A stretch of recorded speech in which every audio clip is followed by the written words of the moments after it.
Hello and welcome to Rajya Sabha Television. You're watching The Big Picture with me, Frank Razan Pereira.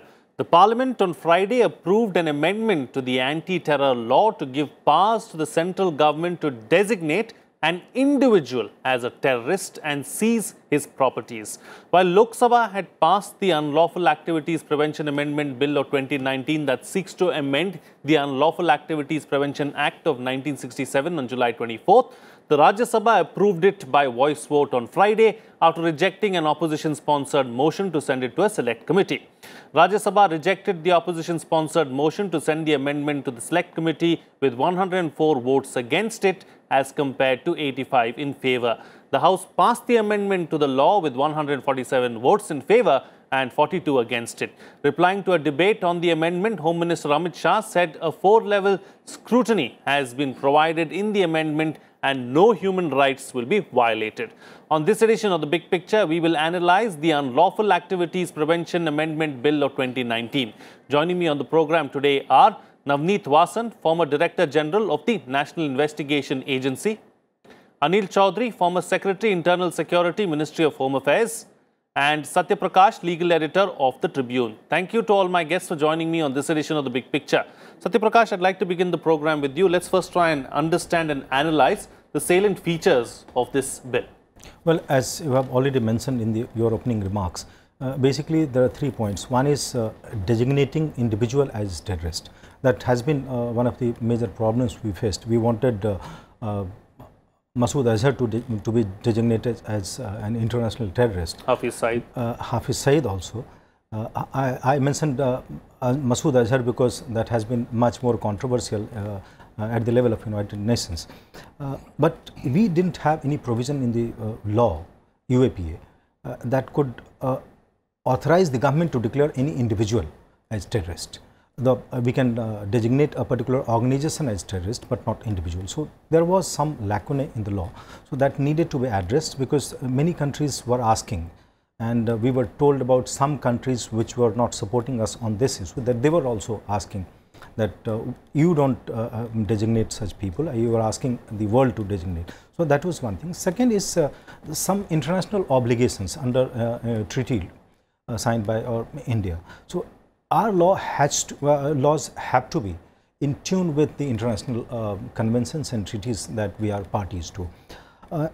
One particular aspect is about attachment of property. If somebody's property has to be attached, the person who is under investigation under UAPA by the NIA Director General can authorize seizure and of that person's property. And then finally, it's about investigation.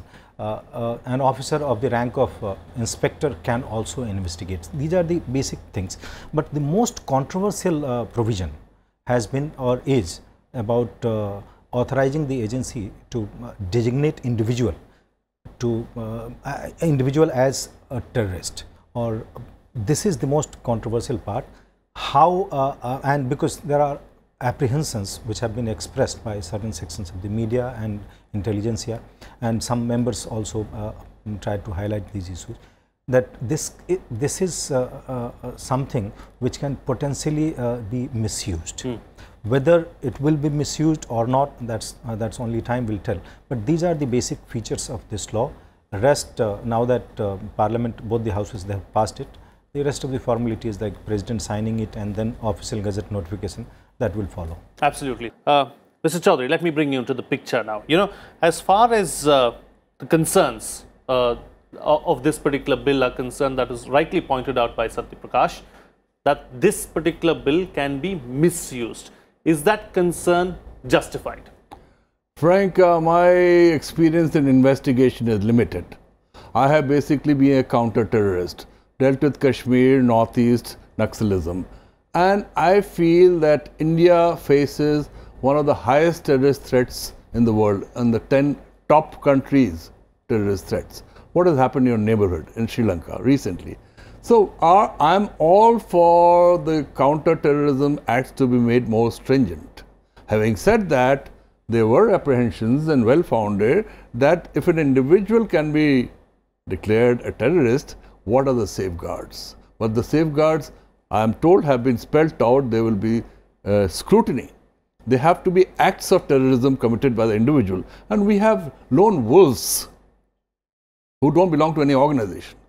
Like the fellow who in New Zealand, he went and blew up the mosque, and how many people he killed?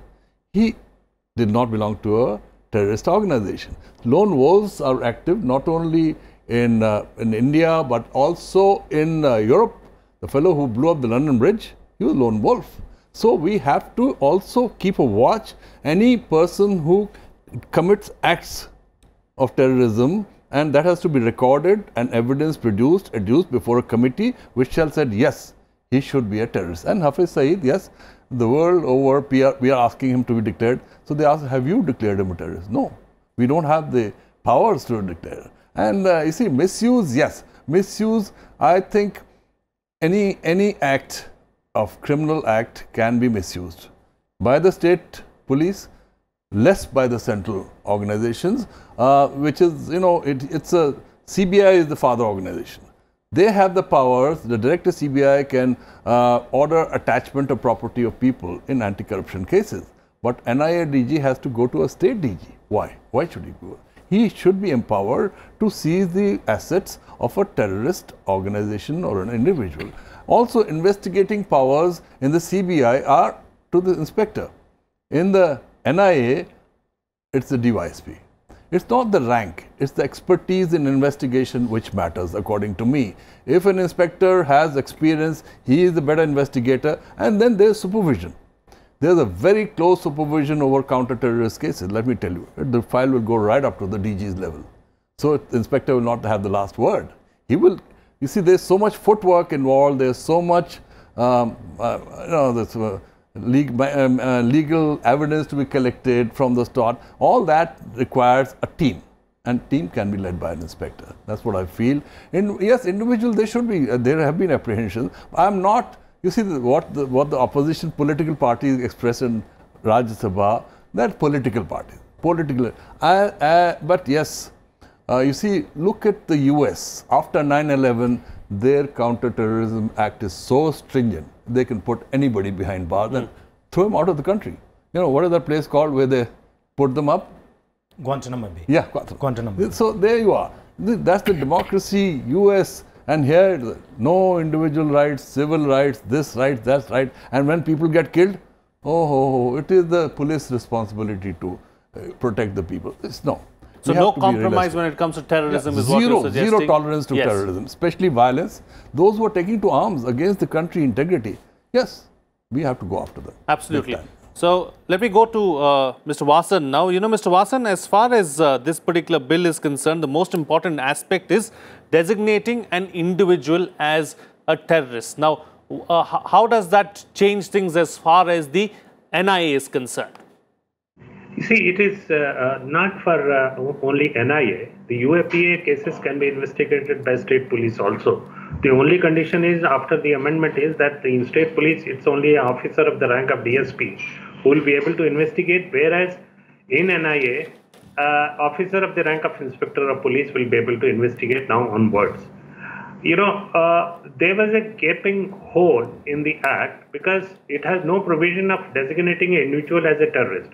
Now, as my co-panelist has also told, there may be apprehensions, but then there, you know, the amendment reads that believed to be involved in terrorist activities, blah, blah, blah. Now, believed to be, that means it has to be based on some objective criteria. In NIA or in state police cannot send a proposal to Government of India to declare somebody terrorist without adequate material on record. So unless that adequate material is on record with Government of India, and they will, I am sure they will set up a committee which will go through that material, and only then an individual will declare so. And the individual will have a right to appeal against his being designated as a terrorist now. So that will take care of it, and law always evolves over the time. So we need not be over, concerned on this issue. And let's see how the investigation agencies behave and how the Government of India, I'm sure they will take all precautions before putting somebody in the list of designated terrorists. Right. Coming to the investigation by an inspector, there is some criticism. You know, the practical difficulty was that NIA was always short of DYSPs, because you can't have so many DSPs working in NIA, a more number of inspectors working, and when they were working as a team, whenever some part of investigation was being undertaken by an inspector, a legal problem was coming up, because the law provided that it has to be a DSP who will investigate the case.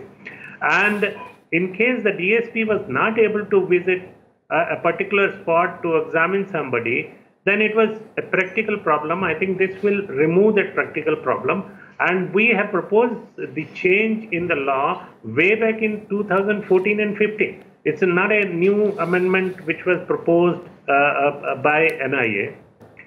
Coming to the attachment of property, I know I faced a lot of difficulties in attaching properties through the DG of particular states. I will not name the states, but DGs just refused to attach properties of terrorists, even in cases which were referred by them to NIA for investigation. It was very, very, very difficult situation, and we failed to convince them, and they did not order the attachment. So I think this was also a required amendment, that NIA DG, whenever the case is investigated by NIA, that he should have the authority to authorize attachment of a property of a terrorist. Right.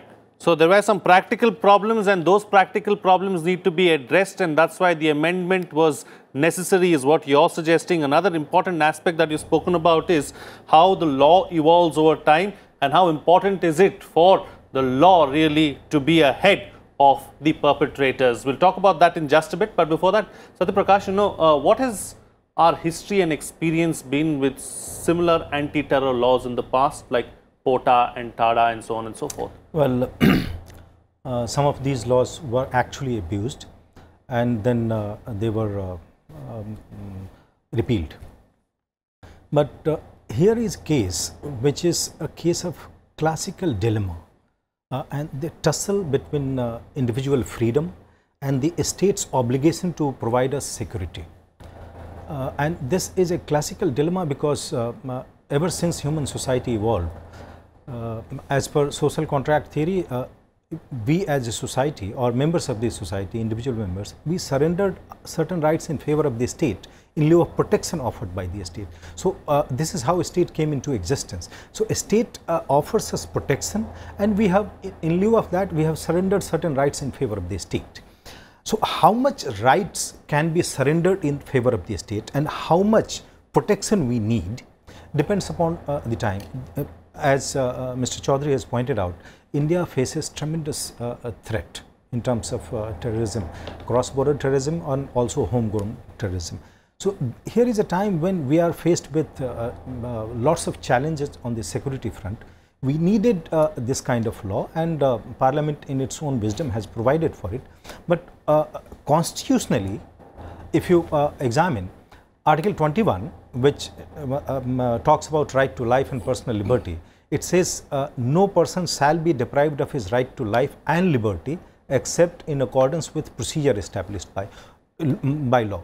The constitutional requirement was procedure established by law. It's important. Why? Because the American Constitution, the Fifth Amendment, it talks about due process of law. Due process is a much larger concept where it is not just any procedure established by law or a law enacted by Parliament which prescribes a procedure. This law also prescribes a procedure. Due process is a much larger concept, wider concept. Why? Because it requires the law to be just, fair and reasonable. Unless the law, and here in the it's important because in Maneka Gandhi's case, the Supreme Court has extended that due process law to India. So now we have imported that via a Supreme Court verdict. So it's interesting to see how if this law is challenged, the Supreme Court examines it, because in fundamental rights cases and while exercising judicial review, they are generally very cautious, and they have to exercise a balance between individual rights and then a state's obligation to provide us protection, the larger societal interest. Where to draw the line, it is very difficult both at the executive level and at the judicial level. Executive level and legislative level also, the Parliament has taken a call. In case it is challenged at the judicial level, it will be tested on the touchstone of not procedure established by law. It will be tested on the touchstone of due process of law, which requires the law to be fair, just and reasonable. And Right. it prescribes a much wider scope for judicial scrutiny. So let's hope this will pass the judicial scrutiny, given the fact that we are having sort of testing times in terms of the problems faced on the front of terrorism. Sure. Talking about the problems that we face on the terror front, Mr. Chaudhary, is this amendment really going to answer several of the problems that we face on the terror front? Is it going to make it easier as far as fighting and tackling terror is concerned? Frank, I'm very happy that the amendment has taken place. It was long overdue. As my fellow panelists pointed out, the wearer of the shoe knows where it pinches. How they were facing difficulty on the ground in prosecuting terrorists. Now, it will be easier for them to handle terrorism. And terrorism, as pointed out by me earlier and fellow panelists, we face a very high level of threat. So we've got to be all working together, the center, the state police and the central agencies, to root out terrorism. You know, zero tolerance. We will not tolerate anybody going about with bombs and guns, killing people left, right, in pursuance of some ideology or some, whatever belief. Naxalism, you know how it is, the tribals who have been dispossessed of their livelihood, being exploited by people living in cities, giving them guns and money, go and kill. We see, this is all that we have to stop. And we were facing problems in prosecuting them, especially our, criminal justice system in India takes a very long time for bringing culprits to book and getting them into prison. You ask people who have investigated, and even cases which are known to be true, they have been let free. Why? Nobody shall be punished unless he is believed to be innocent, till there is so much evidence. And evidence collection is not easy. It's difficult. So NIA's hands had to be, the agency was created to deal with terrorism. Earlier the CBI was handling both. It came into being for anti-corruption against Government of India employees. Then when terrorism, cross-border terrorism within the state came, they started doing that. Now they said, no, our hands are full. So they said, let's have a special agency to deal with cases of terrorism which have interstate reach. And so the NIA has to be made an agency which can investigate well and get prosecution done of terrorists. Sure. I think it's a very good step, long overdue. At my personal level, I'm happy. Okay. Yes, the safeguards against misuse have to be there. I'm sure they will be there. Scrutiny, appeals will be there. Right. So talking about misuse and talking about the CBI, Mr. Vasan, I must ask you this, because the bill gives more teeth to the NIA, and the Supreme Court a few years ago, in fact, made the very famous observation as far as the CBI is concerned and called it a caged parrot. Is there a possibility where the same could happen with the NIA as well? You see, anything can happen. We can't sit on judgment today that what will happen in future. It is for the police officers to remain professional, to remain accountable to law of the land, and to ensure that they follow principles of objectivity and professionalism in investigation. Now, they must not go overboard at the asking of somebody to cook up evidence or to create some material to get somebody, say, hypothetically designated as individual terrorist. Means I don't think police officers will stoop down to that level. I earnestly hope that will not happen. And if it has happened, courts are there, they will certainly come very heavy on NIA or any other investigation agency which puts up a material which is not reliable, not credible enough to get some individual declared as a terrorist under the new amendment. Now, another thing which I would like to point out, there is a constant need to train the police officer to investigate terrorist-related crimes, as now terrorists all over the world are using latest technology. That was also one reason that there was a demand that, generally older people, older police officers are not very well, groomed in the technology. It is the young officers who are now coming and joining police forces. They are much more aware of the new technology, their own hands. They have done technical courses. So they may be much more professional in handling these cases, investigation of these cases. So I'm sure that closer supervision, as my co-panelist said, closer supervision and a professional investigation will ensure that the amendments are not misused, and NIA and the state police forces, whenever they investigate a UAPA cases, they will be much more successful. Right. Okay. So, Satya Prakash, it brings me to my next question. Now, what are the circumstances and conditions under which an individual can be termed as a terrorist and be tried under this bill? Well, primarily it is a call to be taken by the investigating agency on the basis of evidence collected.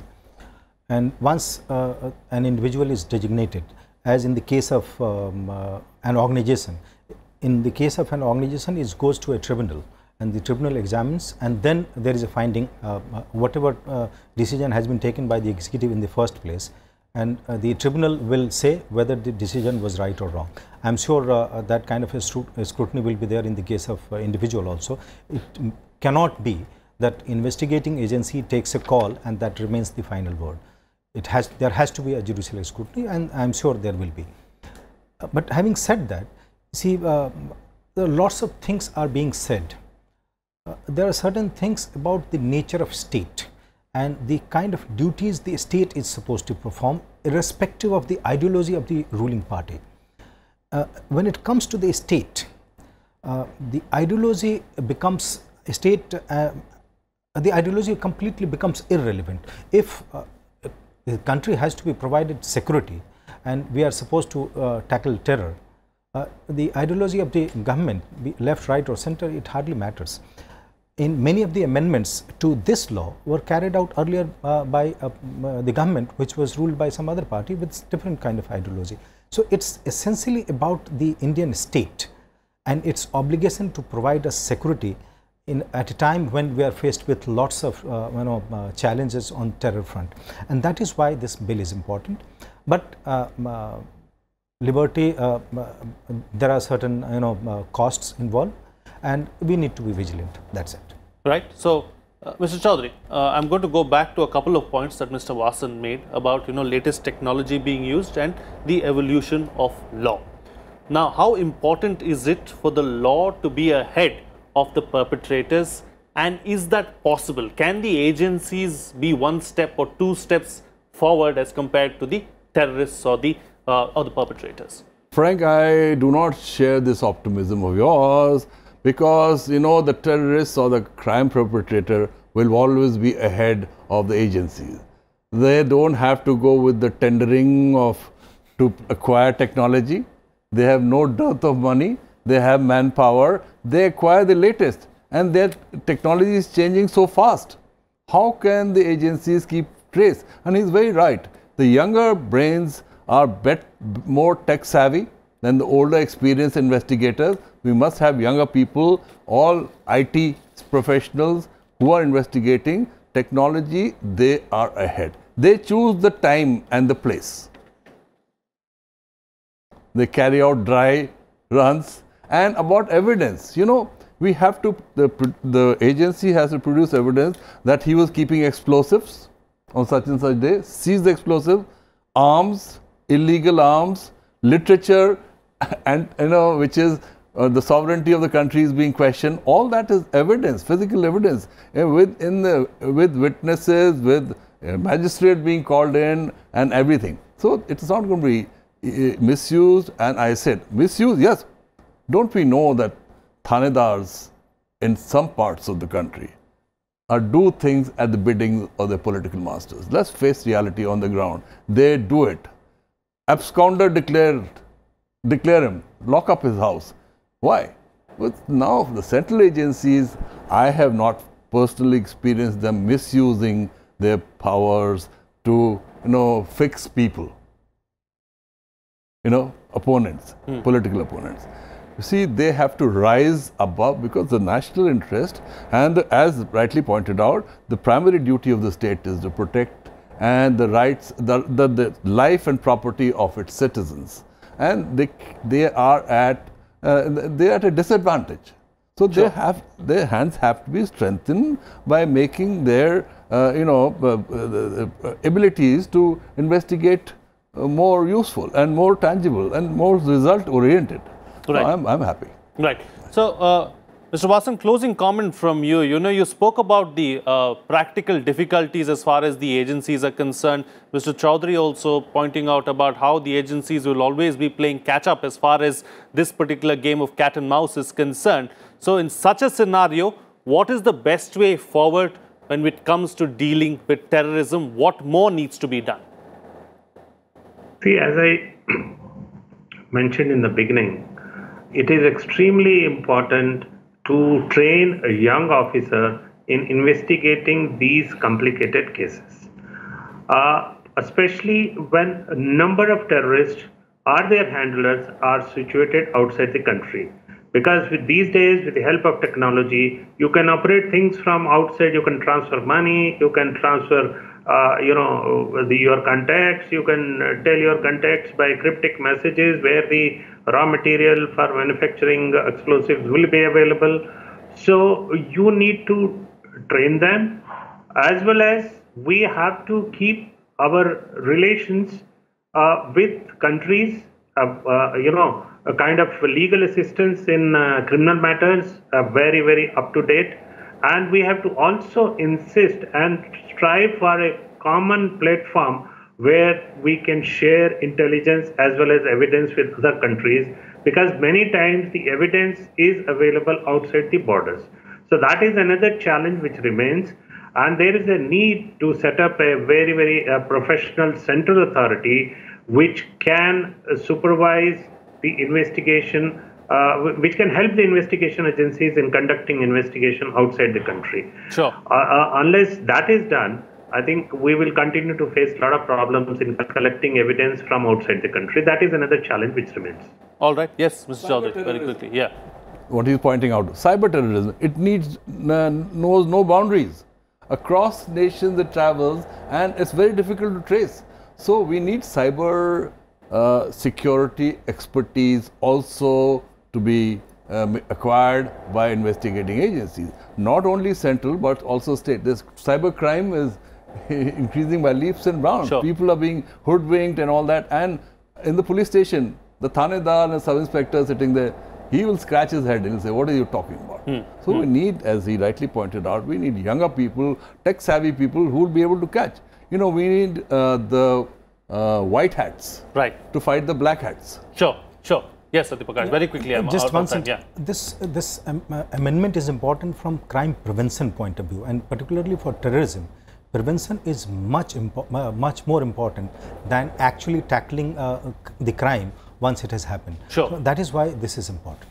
Right. All right. On that note, then we'll call it a wrap on this edition of The Big Picture. Thank you to all my guests for joining me on the program and putting things into perspective for us. That's it from me. See you again next time.